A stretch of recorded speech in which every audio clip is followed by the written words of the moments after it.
Started and get into today's exciting topic that we've got coming up. I'm Debbie Carpenter, your Professional Development Director for ORIMS for the 2020 to 2021 term. And as I said, we're getting into an exciting topic. And it's always a hot button issue, cyber insurance. And this time we're going to have a focus on ransomware. But before we get into today's session, I'd like to cast an eye forward to an exciting event we have coming up on April the 8th at 3:30. It's our first speed mentoring event, and it's aimed at developing young risk professionals in the early stages of their career. The mentors are well known in our industry and have decades of industry experience among the four of them. So let an up and coming risk manager know about this because there are only 40 spaces available. And right after that, we have a social event, our very first trivia night. So that's going to be exciting too. And that's open to everyone. So now to today's session, from remote working to ransomware. So we're a year into this whole remote working situation, and we're going to have a quick look at cyber and ransomware from that angle. We're also going to get into the cyber insurance market and see what's going up or down over there. So let me quickly tell you about Greg. Greg Markell is a leading expert on the topic of cyber and privacy liability and has advised public, private, and nonprofit organizations. Greg began his career with a large national insurer, has worked with a national brokerage, and has well-known subject matter expert and thought leader at a top 10 global brokerage. Currently, Greg is the president and CEO of Ridge Canada Cyber Solutions, so that's RCCS for short, which is an MGA. Here, he continues to focus on solutions for his clients' privacy and cyber needs. Greg has been published in numerous insurance publications and speaks frequently on the topic of cyber and privacy liability for private and public organizations. He is a Queen's University alum. He is accredited with the Fellow for Chartered Insurance Professionals, or the FCIP for short, as well as he has the CRM, the Canadian Risk Manager designation. Greg sits on the advisory board of InfoSec TO, which is a joint collaboration between private businesses and the Toronto Police Cyber Forensics Unit. Over to you, Greg. Thanks so much, Debbie. It's just before I do this, I had a few issues. Mic check. Are we okay? And perfect.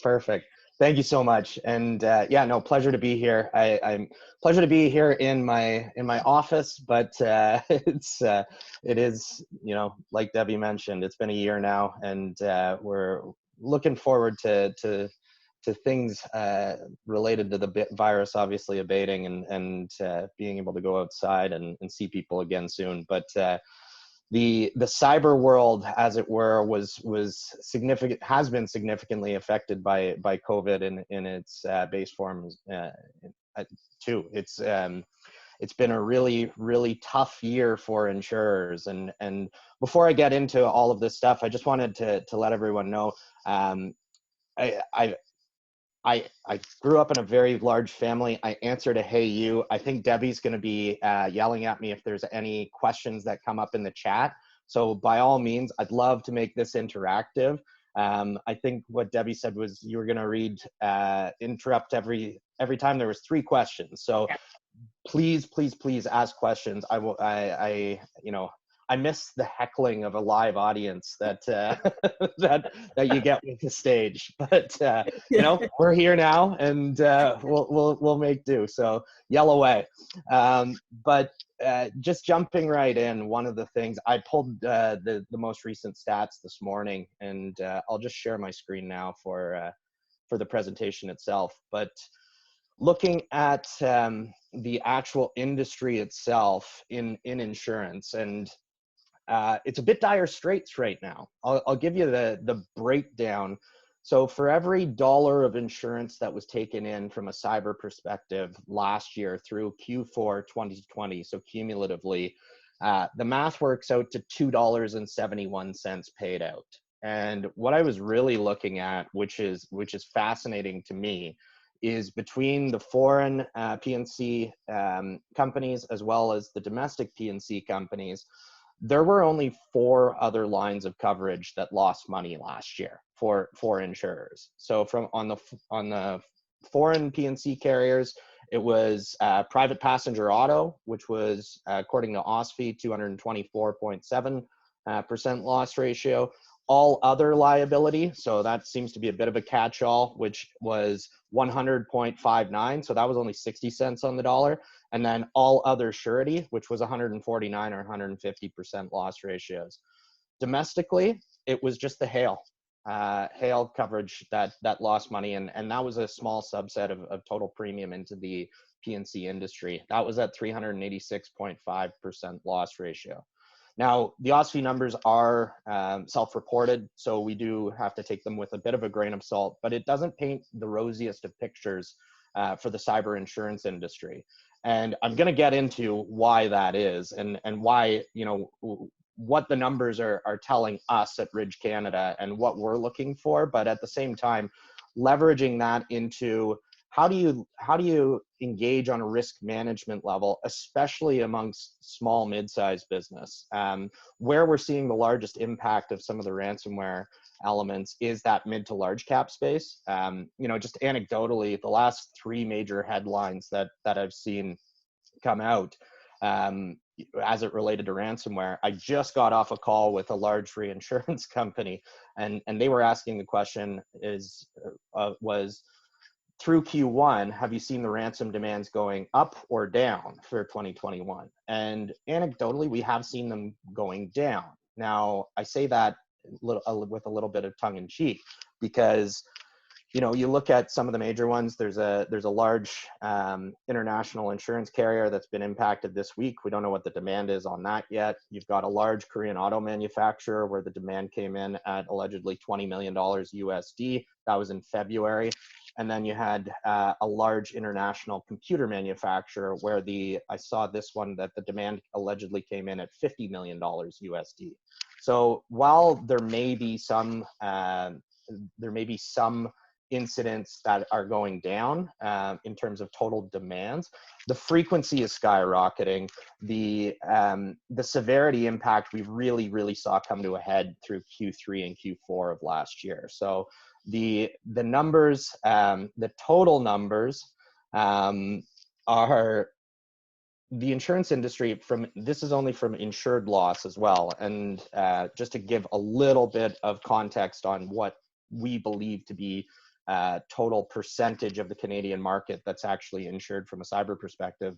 The last time that stats were taken, and it wasn't across the board, it wasn't census, but StatsCan reported in October of 2017, which would mean that the research was conducted over 2016, 2017. So we're going back 4 or 5 years. For some context, Ridge Canada started April 1, 2016. So we turn 5 next week. But in that time, we've grown to a top 5, roughly, cyber insurance portfolio in Canada.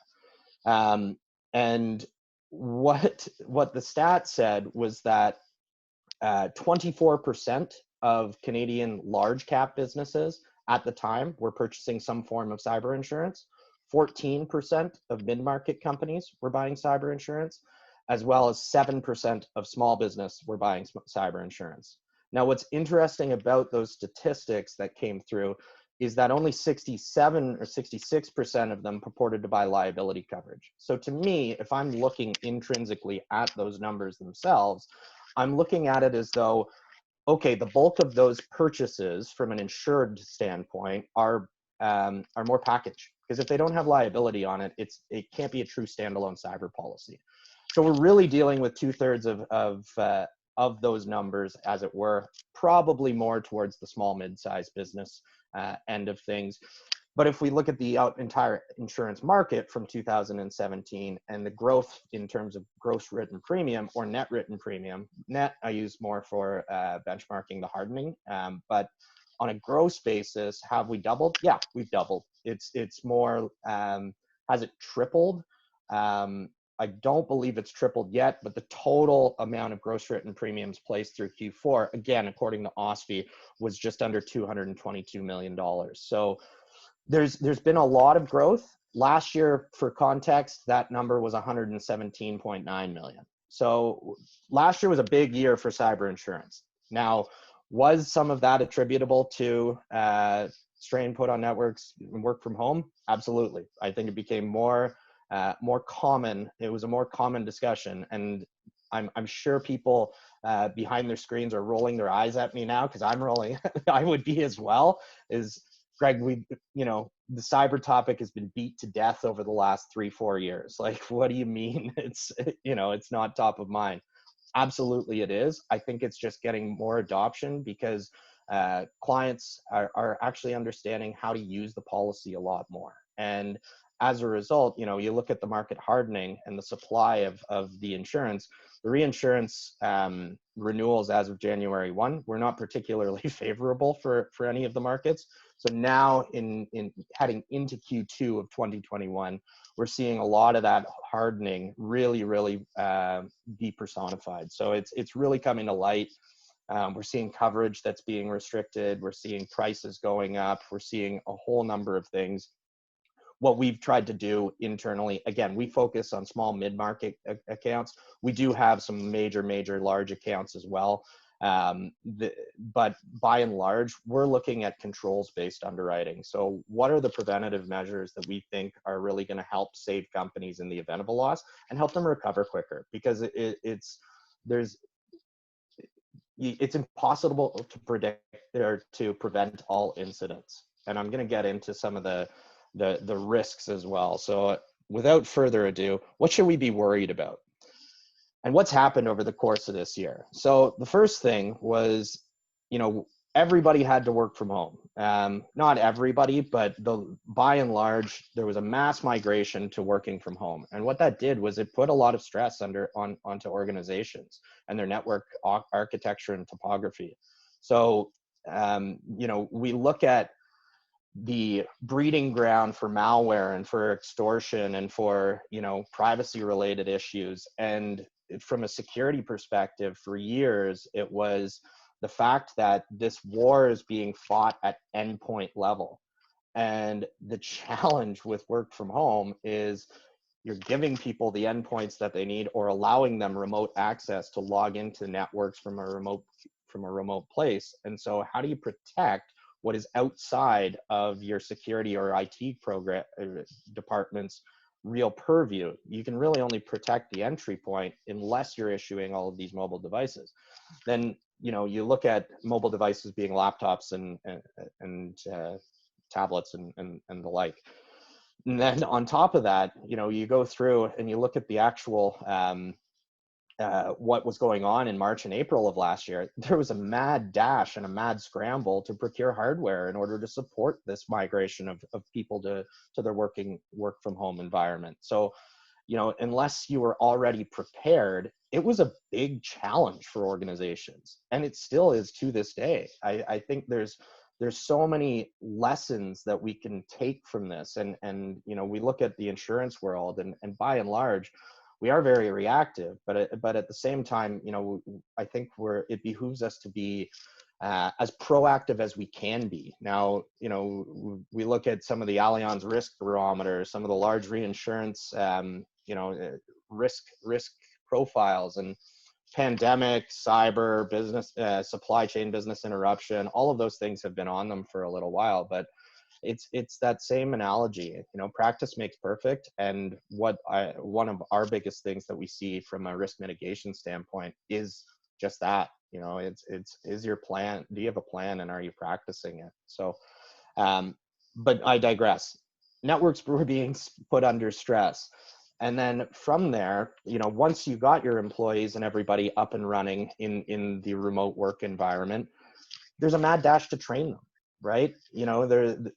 What should they be on the lookout for? What should they be aware of? You may have had some people that hadn't been in a place where they were unsupervised for a little while. So it is different, and not to say that everybody needs supervision. That's not the case at all.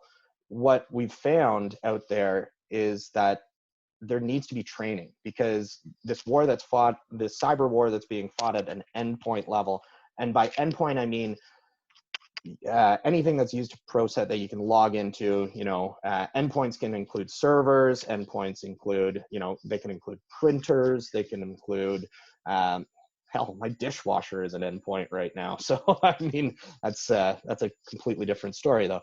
But the training of employees and the training of everyone on what to be aware of, that takes time. And if organizations hadn't done it before, then how do you all of a sudden just roll that out across your entire corporate purview overnight? It's very, very difficult. So, we've seen a lot of catching up over the course of this past year, which is great. It is very good. The challenge is the loss ratios in 2000, previous to that, we're still hovering around 100%. So now you look at 2020 and it's just, I'm hoping that, it was a bit of an outlier, but all things point to, I mean, I've been shouting from the rooftops for a while that ransomware isn't going anywhere. And in fact, it's actually getting worse. And I haven't seen any signs of it abating. In fact, exactly the opposite. And then finally, some of the risks. Yep.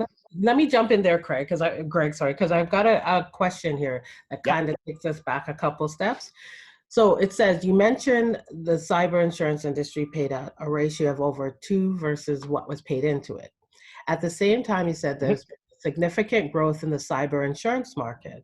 So does that mean that the 2-to-1 ratio is based on the individual company that paid into the insurance, or across all insured? That's across all insureds. That's both foreign P&C and domestic P&C. So those numbers were actually higher through Q3. I think, do I have them? I've got sticky notes everywhere, so apologies. So if I were looking at it at that point through, I'm trying to remember some of the slides that I had put together. I believe it was $418 million to take out to, at the time, it was through Q3, it was 171 million taken in, roughly. So we were closer to $3 out than we were to the $2.71. And this is on direct premiums written versus direct claims incurred. The net, or the overall claims ratios themselves, domestic P&C companies through Q4 is 105.39 according to OSFI, and then for foreign it's 469.2. Our products are 100% backed by Lloyd's of London, and those Lloyd's numbers are a little less rosy as well. That is 131 million out in direct premiums written, direct claims in 476.573 million out. And then the overall claims ratio for Lloyd's reported was 551.43%. So the Lloyd's numbers were not exactly great. The domestic numbers, interestingly, that claims ratio of 105.39, if you go direct to direct, it's 57,572,000 in direct written premium.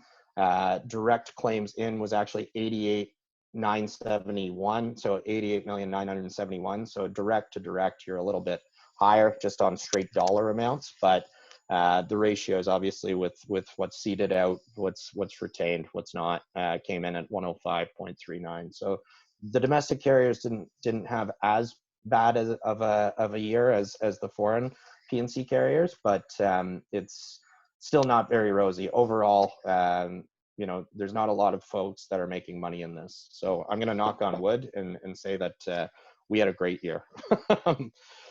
But what's driving it? What are the causes of some of these, or what are the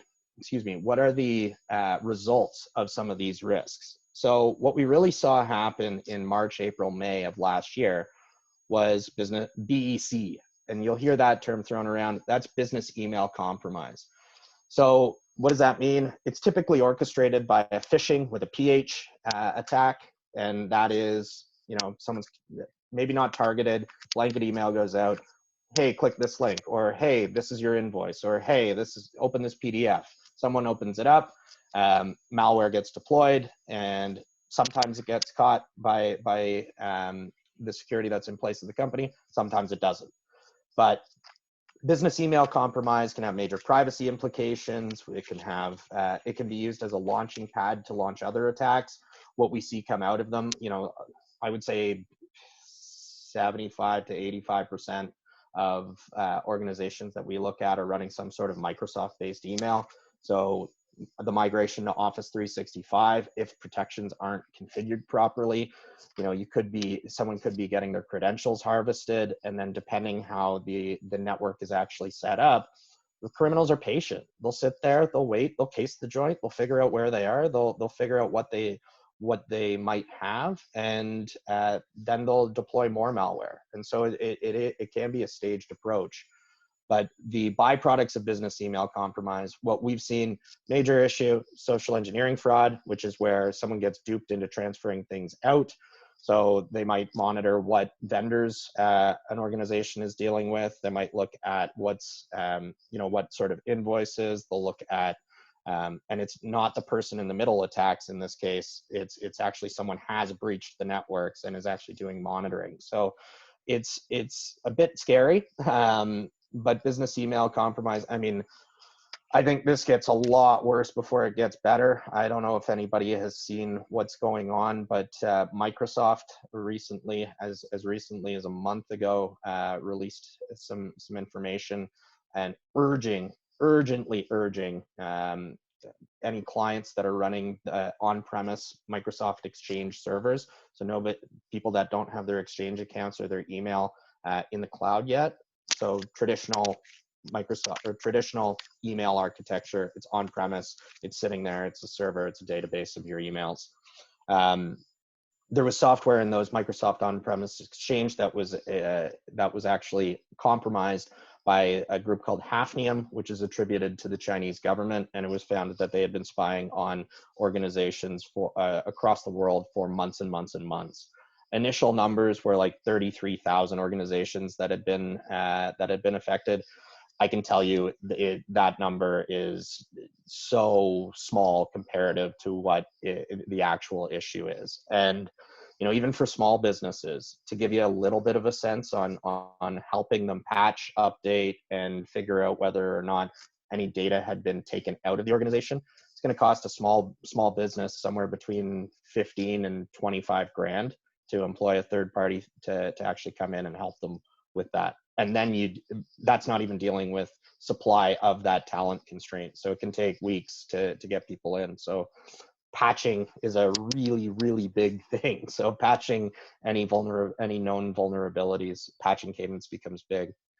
But the social engineering fraud, we see it being launched by business email compromise elements all the time, because it really is the fastest monetization strategy. So once they figure out what they've got, where they are, it's direct dollars out. And so, for any ransomware as a service or anyone that's breaking in, the social engineering fraud is their quickest way to monetize. The next quickest way to monetize is the ransomware side, and I'm going to get into that right now.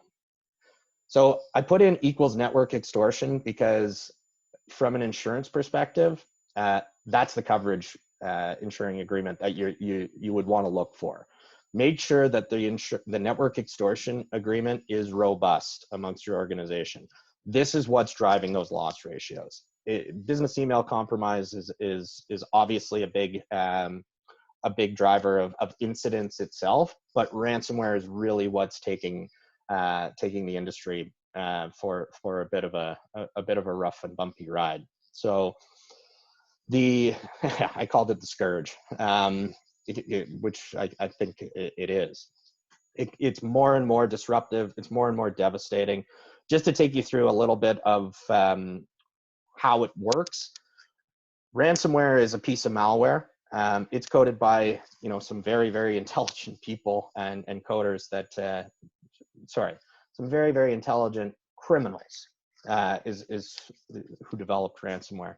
or who's using ransomware and who's making these new known variants of ransomware. But really what happens is we've seen it that it's being treated as a business. So the folks that create the code then get brought opportunities by the ransomware gangs. So the ransomware gangs are folks that go out and penetrate organizations. They get in, they get behind the firewalls, they get in, they figure it out. And then what they'll do is that at that point, maybe they're on an approved list, but they really almost are brokers to the ransomware creators. And so they split it. It's a commission-based structure. They actually go out and they'll bring these ransomware folks opportunities, and a lot of them are affiliated with specific variants of ransomware now. So almost like a direct sales channel, but they run them like a business. You know, I've had incidents where after the loss, we've gotten sent customer surveys to say, how did we extort you today? It's that cheeky. It is really, really ridiculous, but to me, it shows that they're acting with impunity, and something's got to give, something's got to change. Happy to talk about what I think can happen, but for the purposes of the organization or of this presentation, I could go on all day about that. I'm going to get into the actual metrics of a ransomware situation and what risk managers should be prepared for when something like this happens. But the trends in the ransomware, and these are Canadian trends, doxing, you might hear that a bit. Basically what that means is your data hasn't just been encrypted, it's been taken out, it's been exfiltrated. So they take it out, and it's really a secondary negotiation tactic. So if your organization can recover from backups and move on, that used to be okay. That used to be awesome. We used to get in, get out, and help clients restore from backups, you know, get the backup and running, make sure that their environment was clean, boom, done, move on. Now, not so easy. If they take the data out, they're actually bringing organizations back to the negotiating table by threatening them with the release of their information. And this tactic has been so effective that one of those ransomware gangs, which started in January, February of 2019, not being cheeky, they retired in September of this past year. They full out came out and said, we're retiring. However, the challenge with that is their tactics have not. So from Q3, we're looking at it, and this was, it's an anecdotal stat from one of our great forensics partners, but they said that 70% of the ransomware situations that they're dealing with involve data exfiltration, which makes it extremely challenging because now, because of November 1, 2018, the Digital Privacy Act went into effect, or the amendments to PIP it up. And what that means is an organization will have to notify affected individuals where the data affected poses a real risk of significant harm to said individual. Now, easiest way to think about that, healthcare information, SIN numbers, financial data, banking information, stuff like that. If you can find it in the yellow pages, probably not as sensitive as you might need. So the rush to notify and the, the sense of need to offer credit monitoring, that might be a little bit preemptive. So the other thing, and I think I got into it earlier, was the demands have been on the increase. We're hoping that the trend continues and it goes back to more moderate demands. However, we'll see. Organizations are getting compromised every day. And so if people know that they can get in and they know that they've got people in a vulnerable position, and by the way, if your organization does get hit, it's something to remember is that you are a victim. You're a victim of a crime. And so, Debbie, I saw your mute come off. So, is there a question? Sure. We've got a quick question here. Yep. How would a company establish an adequate limit for network extortion? Oh, great question. Great question. I think there's some modeling that you can work with your insurance broker on. To me, the tougher question is the extortion side of things is one thing, but I think what needs to be done is more of a business impact analysis and looking at how long are you going to be down, or how long would you potentially be down. Looking at what your retention period would be on a business interruption type of claim, and then really focusing in on the risk management. Like, what does the organization need? Are you concerned about catastrophic type of incidents? Do you want the insurance company's help or access to their providers for nuisance related issues as well? And then you can look at your retention structure on that basis. The network extortion demand coverage, it's a great question. The forensics costs, you can budget anywhere from 250 to about $400 an hour. Count on a team depending on the severity of the incident itself. If there's the doxing element, if there's all of that, costs are going to go up, but it could affect other components of the coverage. If you're a major organization, you know, we've seen demands as high as 50 million USD. Is that common in Canada? No, but it is a possibility. You know, those amounts get negotiated down, but I really think it comes down to what the impact it's going to have on the organization. So there's a number of factors that come into play. How many what type of customer information are you handling? If you're in healthcare, you know, just plan for the worst. But obviously budget is a major constraint in the healthcare side of things. So just what is feasible, and looking at your resilience, like how long would it take you to respond to something like this? Are you going to be helping the external forensics providers? Or is it just something that you want to just pass off? Most of the time we see it very collaborative. It makes things go a lot smoother. But it's a little bit of an art and a science. I couldn't give you a definitive way to do it. I look at things on a multifaceted level and work with existing brokers to figure out, like incumbent brokers, to figure out, okay, what makes sense from both a cost standpoint and potential impact standpoint. But I can tell you there still aren't a ton of major cyber towers that are being purchased outside of the Fortune 500. We're seeing small mid-sized business buy anywhere from 2 to 5, and then for mid-sized business 5 to 10.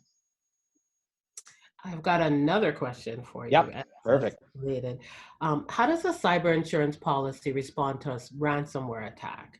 Would it pay the ransomware demand? Yep, it's a great question. Unfortunately, I have paid a few of these, and it is no fun. The whole thing is, the whole goal is to not have to pay, because at the end of the day, it's very difficult to justify paying a criminal. In some circumstances, it's unavoidable. Looking at the cost benefit and looking at potential downtime risk and the opportunity cost lost or the impact to an organization's bottom line, oftentimes it might be less impactful to pay the ransom. And as a result, insurers will look at doing so. Again, it's not advisable. It should be every alternative to payment should be looked at, should be explored. And it's a very, very stressful decision, and it's a very, very stressful situation that executive committees and risk management committees are being put under. Because on the one hand, you've got the pragmatism of getting the business back up and running and avoiding a revenue or a net income impact. There's the reputational aspect of people finding out that you could have been down. And then third, there's the cash flow impact as well. So all of these things need to be taken into consideration. And it's not advisable to pay, but at the end of the day, the insurance is there. Yes, it does pay, and it can pay. And I haven't even touched on what I know is probably going to come up with the Office of Foreign Asset Control and the OFAC restrictions on certain sanctioned entity groups, and what the thought is on that. Debbie, you came off mute again. Is that the next question? It's like popcorn over here. There's a couple for you. Yeah. So taking it from the opposite perspective, in order to get context, how do these organizations set up in order to create a business that allows them to victimize legitimate businesses? What is the process? Who's doing it? What countries? Is organized crime involved? Are there state actors, or are there individuals and small groups? All of the above. All of the above. And if you want a bit of there's a win for businesses out there. There's about a 3-minute CNBC clip on the taking down of a group called Emotet. That happened in January. Highly encourage you to take a look at that. It's got CIA agents knocking down doors in war-torn areas of Ukraine that to confiscate virtual servers that are virtual attack servers that were used in deploying the Emotet, which was a massive piece of malware that's been around for years. But thinking about the operalization,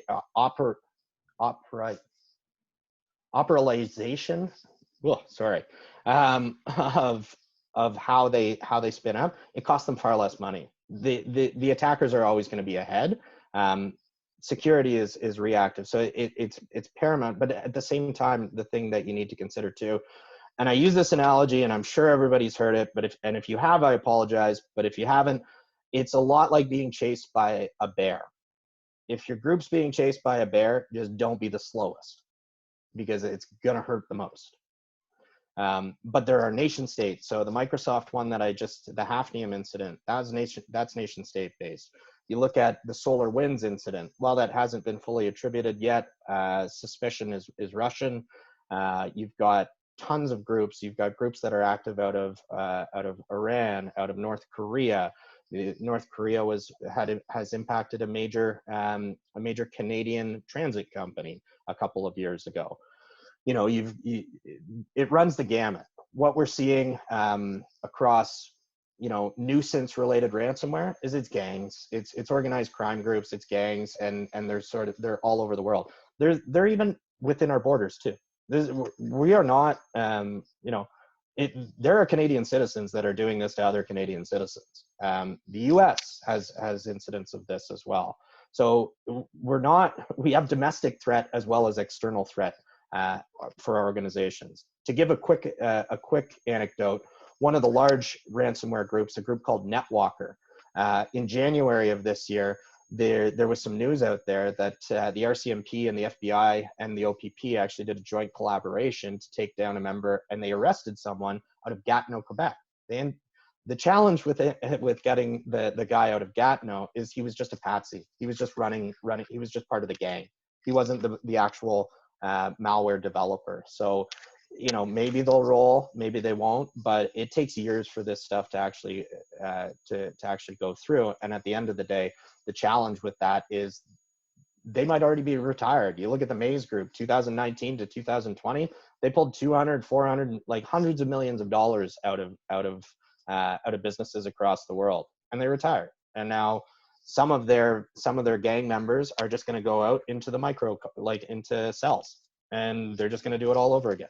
So it does run the gamut. It's a scourge. And I think my titling of that was accurate. I was a little bit PO'd last night, but scourge I think is still the right word. Now I know we're at it's 10:40. I want to leave as much time for questions as possible, but I think it'd just be helpful just to give a little bit of an overview. One of the questions was actually, do we pay? So taking you into the steps that you should know just about how the insurance policy functions. And I did this in a generic manner because I don't want it just to be about Ridge Canada paper. This is sort of, I've tried to make it as ubiquitous as possible, because really what I'm trying to focus on here is promotion of clients and insurers working with breach coaches and forensics in an open and transparent way, and communicating as much as possible to get the organization back up and running as quickly as possible. But within that, what I wanted to do was be communicative about where are these consent choke points within an insurance policy. When do you have to reach out to an insurer? When should you be reaching out to them, right? And we always recommend that communication be done through the breach coach. But I'll take you into step one. So you make contact, you call the 24/7 365 line to engage the breach coach. They do a conflict check, and in this case, I put us in there. Sorry for the shameless plug.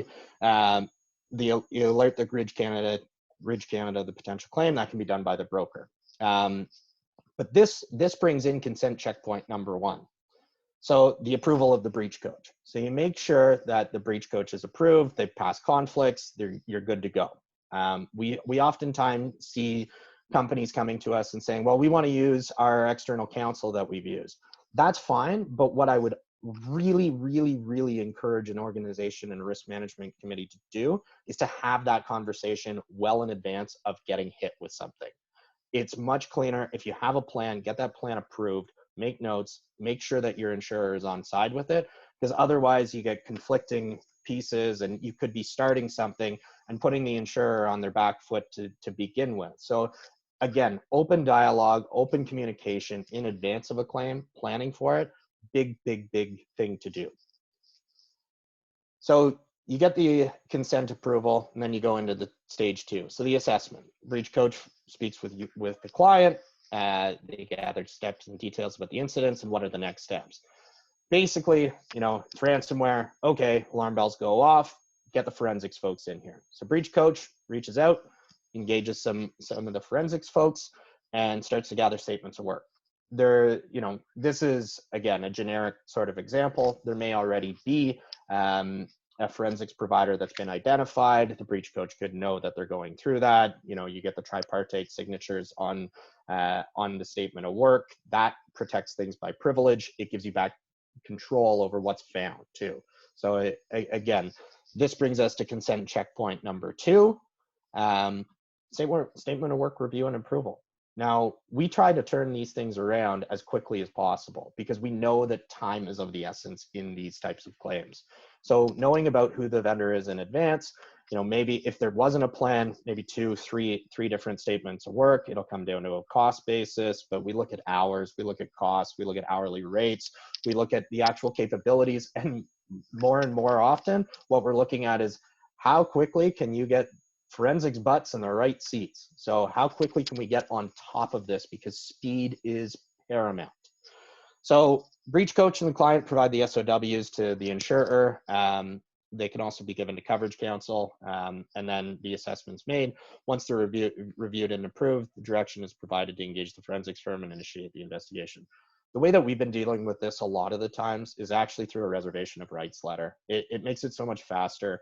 If we know who the participants are, it's far more seamless, and you know, it gives much quicker approval basis. So, and these things always happen on Friday afternoons, and they always happen on Friday afternoons of the long weekend. So, you know, April 2nd being next week, oh wait, it's Thursday, the long weekend next week. So April 1st, I go into every long weekend with my fingers and my toes crossed. So knock on wood for me if you don't mind.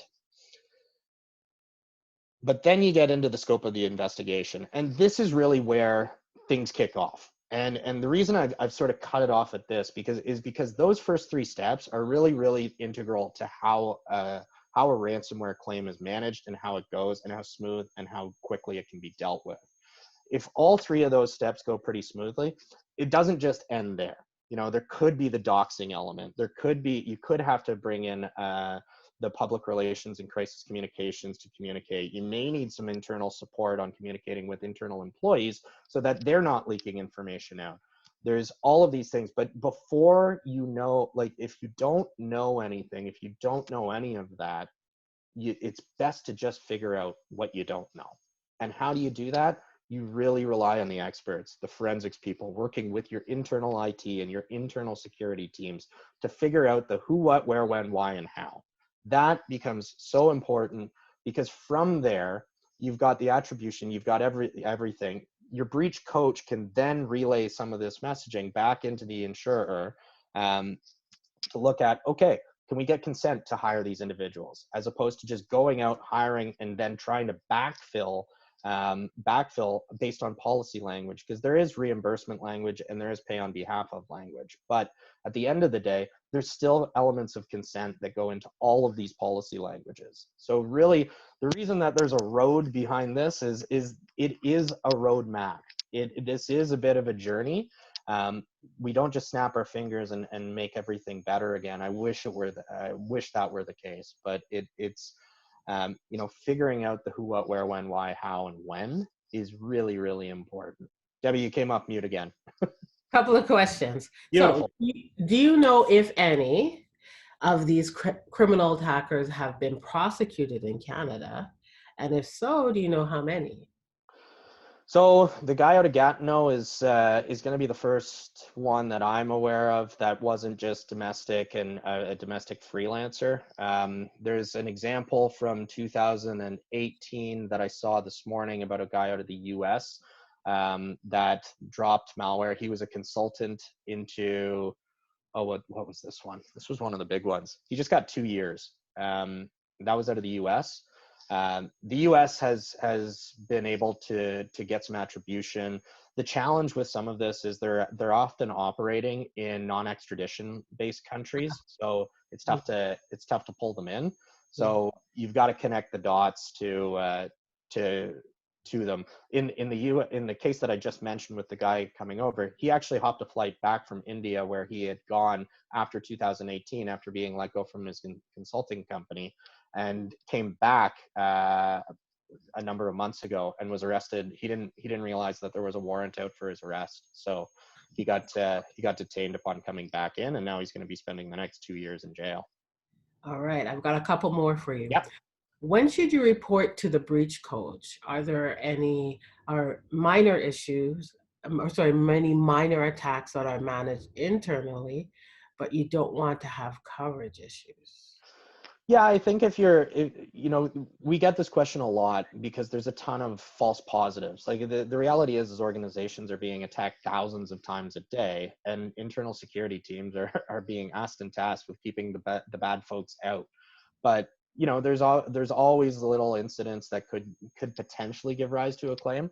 I got one yesterday or the day before about a piece of mail being sent to the wrong address. These things happen.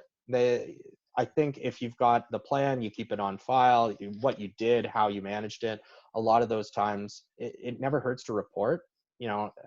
I I can't speak on behalf of all insurers, but a notice of potential or just a notice might Mhm. not constitute an overall, like it's not going to constitute a claim and you're not going to be penalized for it. That's in my books. I can't speak on behalf of other insurers, but if it's going to be nuisance related and if it's going to be, something that's not going to amount to anything and there's no dollars associated with it, it'll typically stay on in a notice and then as a condition of notice, and then after a year, most organizations are like, yeah, nothing came up, let's just close it out. So And one more question. yep.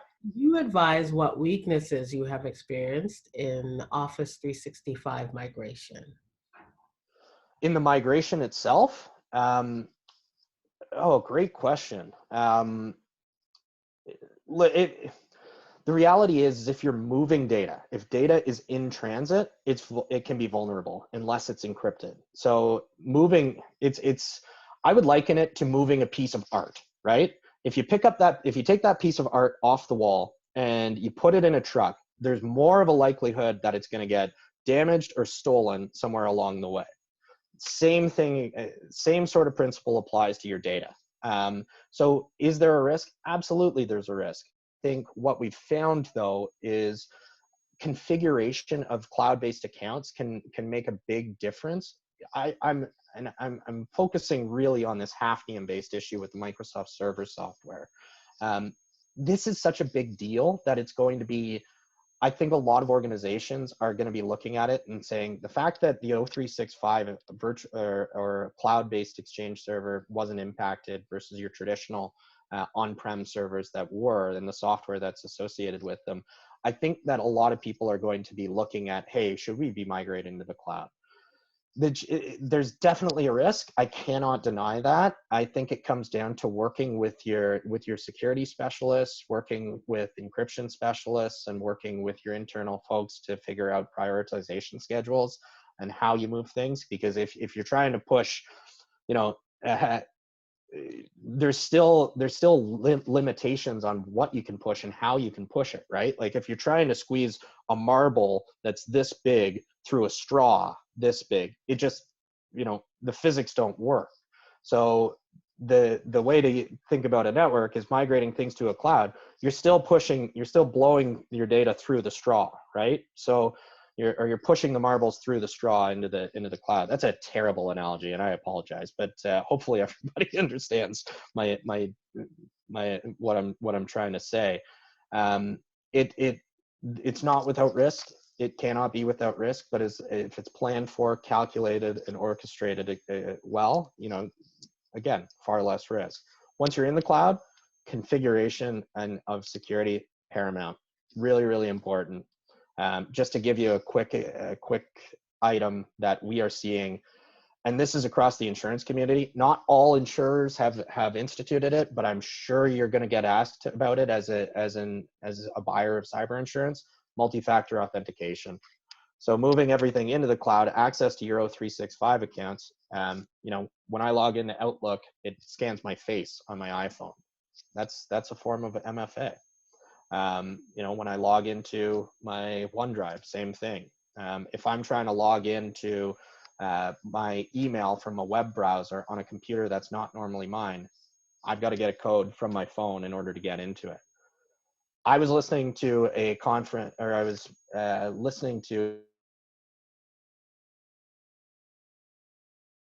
companies that came out and said, the guy came out and said that with 90% of the situations that they deal with would be eliminated if multi-factor authentication was enabled on network access points. So any VPN connections or anywhere where people are trying to get into the network from a remote location, having the MFA turned on, and then email, an O365 or Gmail.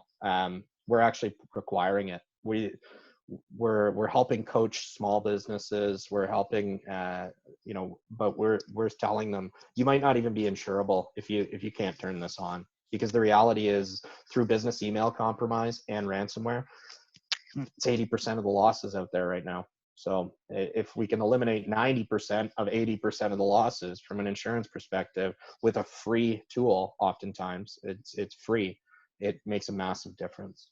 Okay. And any weaknesses in Office 365 after the migration has been completed? Again, I would turn on the multi-factor. Yeah.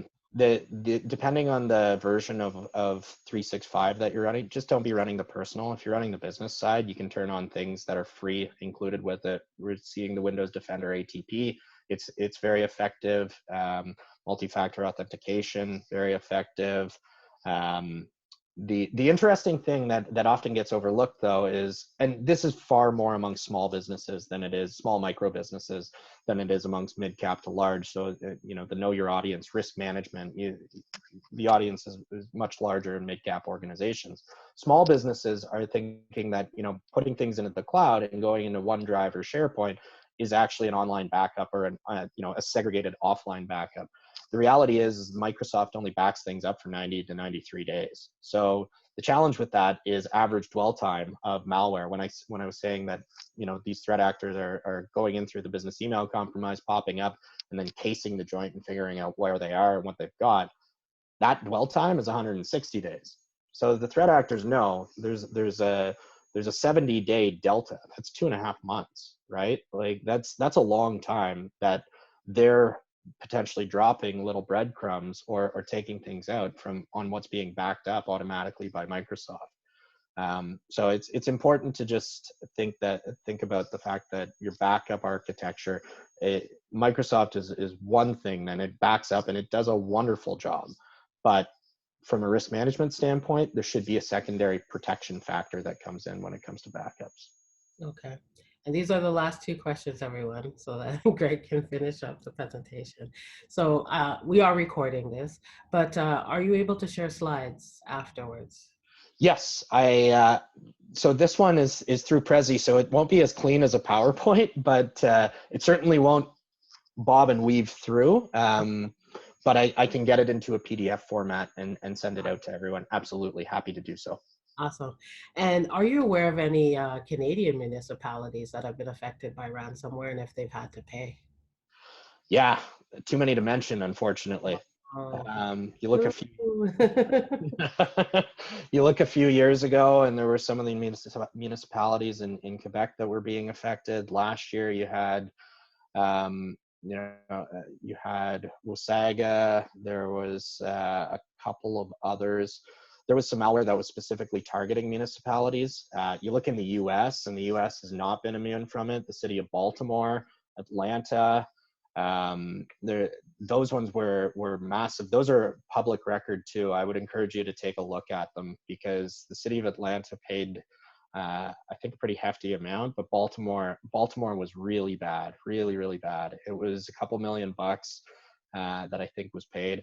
In terms of Canadian municipalities and whether they paid or not, that is a good question. I don't know if that data is public. However, for municipalities, again, I think it's a matter of getting hygiene right for the smaller ones, the much smaller ones. Large municipalities, very complex, extremely complex. The risk management, security, and IT departments are very sophisticated. It's no easy task, and you know, I certainly empathize with, I know the amount of work that is going in on that basis. The challenge in the insurance market right now is when I said too many to mention, it really is that way, because the insurance market for municipalities right now is very challenged. Prices are going through the roof, and any municipalities that have over $1 billion that they deal with, I would say it's a slog. It's not easy. We're seeing rate. It depends on a few factors, you know, whether there's police services, dispatch, healthcare dispatch, you know, the complexity of the overall architecture makes a big difference. But it's not easy for anyone in the municipality space right now. And I'm happy to answer questions or take it offline, because I know it's probably a big challenge that you're facing right now, especially when trying to budget. And it's the cyber insurance market hardening has affected municipalities in a big way. It's 11 a.m. now. The last consent checkpoint, this is it, is review and approval of any for additional forensics. So this is once you've figured out the who, what, where, when, why, and how. If there's more things going on, again, it's that open line of communication and collaboration that you really want to establish between organization and breach coach who's there. The breach coach will guide you. Like, they will tell you what you should and shouldn't be relaying to insurers, not from a coverage standpoint. They don't do coverage, but just from your own personal protection standpoint. What is private? What do you need to do? What do you need to do a deeper dive on? And then, not that it should ever be a slow drip into the insurers. You know, if you want the claim to move quickly, then the information has to be on the table. But figuring out the best way to do that for additional costs outside of this can be very important. So it's a collaborative process. There's a lot of cooks in the kitchen when a ransomware event hits your organization. Multiple sets of lawyers, forensics, potentially PR, internal, regulatory. You've got it's a mess. It's a mess. But the best situations are the ones you don't hear about. So that's how you measure these things. And Debbie, that's what I've got. I mean, I'm happy to take a few more minutes. I know we're out of time, but happy to stick around if there's more questions as well. Awesome. Thank you so much. I knew this was going to be like questions popping like crazy, so this did not disappoint. Again, we have recorded this, so we will have this up on our site, our ORIMS site, and Greg has so graciously agreed to share his slides in PDF form. So as soon as we receive those, we'll get those up for you. And I thank you all again for joining us. You have a wonderful day. Remember, we have a couple of events coming up, the up and coming mentorship, speed mentorship, as well as a trivia night. And please check our chat here before you leave, because Greg's contact information is in there. We'll have it also on the site, but just so if you need it right now so that you can ask any immediate questions right now, his contact information is in the chat. And thank you all for making it a great discussion. We tried to do what we can virtually, so this kind of actually helped it seem a little bit less virtually. Yeah, So we didn't get Zoom bombed. Yeah, yeah, we didn't get too far. That's the measure of success these days. Thank you, everyone. Thanks so much, everyone.